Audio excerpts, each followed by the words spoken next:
Milli Hidrometeorologiya Xidməti faktiki havanı açıqlayıb. Doğru xəbər Azərbaycan bildirir ki, açıqlamada deyilir.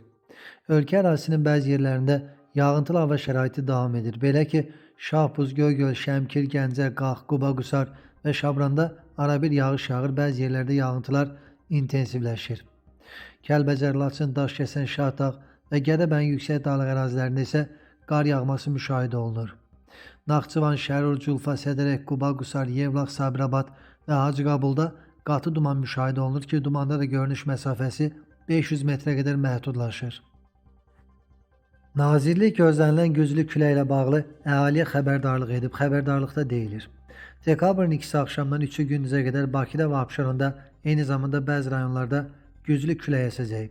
Bununla bağlı sarı xəbərdarlıqda deyilir. Bakı və Abşeron yarımadasında, eləcə də Naftalan, Goranboy, Xızı, Xaçmaz, Qusar, Şabran, Siyəzən, Neftçala və Qobustanda qərb küləyi əsəcək. Küləyin sürəti bəzi yerlərdə saniyədə 20 metrə çatacaq. Nazirlik qeyri-sabit havada əhalini ehtiyatlı olmağa və təhlükəsizlik qaydalarına maksimum şəkildə əməl etməyi çağırır.